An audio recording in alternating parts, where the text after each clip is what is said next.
नमस्कार दर्शकों, आज हम आपको जम्मू कश्मीर में स्थित शिव खोड़ी की कहानी को बताएंगे। इस कहानी में हम भगवान शिव के बारे में बताएंगे और उनकी जो प्राचीन गुफा है शिव खोड़ी के नाम से जानी जाती है उसके बारे में बताएंगे। जम्मू कश्मीर राज्य के जम्मू में कुछ दूरी पर स्थित है रियासी जिला। इस जिले में भगवान शिव का घर कही जाने वाली शिव खोड़ी गुफा स्थित है। यह भगवान शिव के परम पूजनीय स्थलों में से एक है। इस गुफा के बारे में कहा जाता है कि इस गुफा में भगवान शिव साक्षात विराजमान है और इस गुफा का दूसरा छोर अमरनाथ गुफा में खुलता है। जो भी इसके दर्शन करने के लिए जाता है और जो भी उस गुफा में आगे बढ़ने की कोशिश करता है, मतलब जो अमरनाथ गुफा की तरफ जाने की कोशिश करता है, वो आज तक वापस नहीं लौटा। कहा जाता है कि एक बार 3 साधु इस गुफा से अमरनाथ गुफा तक निकलने की कोशिश कर रहे थे, पर वो वापस नहीं आए। यहाँ 4 फीट ऊंचा शिवलिंग विराजित है। शिवलिंग के ऊपर प्राकृतिक तौर पर पवित्र जल की धारा गिरती रहती है और ये भी कहा जाता है कि शिवरात्रि वाले दिन इधर से कच्चे दूध की धारा भी गिरती है। इसी जगह पर पिंडियों के रूप में माता पार्वती, पुत्र गणेश और कार्तिकेय भी विराजमान है।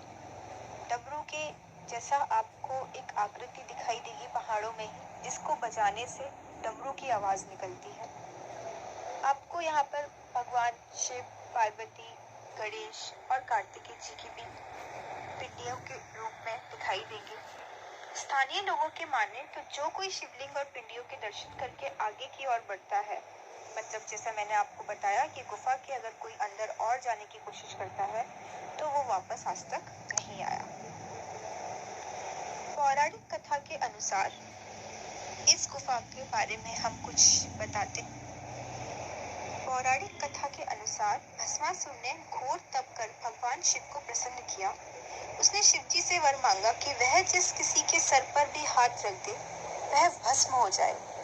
शिवजी ने जैसे ही उसे वरदान दिया, वह राक्षस शिवजी को भस्म करने के लिए दौड़ पड़ा।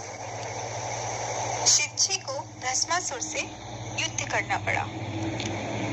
रणसू वही जगह है जहां भगवान शिव और भस्मासुर के बीच युद्ध छिड़ा। इस युद्ध के कारण ही इस क्षेत्र का नाम रणसू पड़ा। युद्ध के दौरान भस्मासुर हार मानने को तैयार नहीं था और शिवजी उसे मार नहीं सकते थे, क्योंकि खुद उन्होंने ही भस्मासुर को अभय का वरदान दिया था। भस्मासुर से पीछा छुड़ाने के लिए भगवान शिव ऐसी जगह की तलाश करने लगे जहां भस्मासुर उन्हें ढूंढ न पाए। तब शिवजी ने पहाड़ों के बीच एक गुफा बनाई और उसमें छिपे। खुद शिवजी ने ही इस गुफा का निर्माण किया और यह गुफा शिव खोड़ी गुफा कहलाती है। विष्णु भगवान ने ऐसे फिर शिवजी की रक्षा करी कि भगवान शिव को इस तरह गुफा में छिपा देखकर भगवान विष्णु ने मोहिनी का रूप धरा और भस्मासुर को रिझाने के लिए उसके समीप पहुंच गए। मोहिनी का रूप देखकर भस्मासुर सब कुछ भूल गया और प्रेमांत होकर मोहिनी के साथ नृत्य करने लगा। नृत्य के दौरान उसने खुद के ही सिर पर हाथ रख लिया और हाथ रखते ही भस्म हो गया।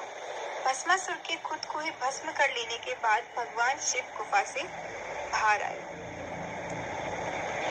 शिवजी द्वारा निर्मित की गई इस गुफा का अंतिम छोर दिखाई नहीं देता।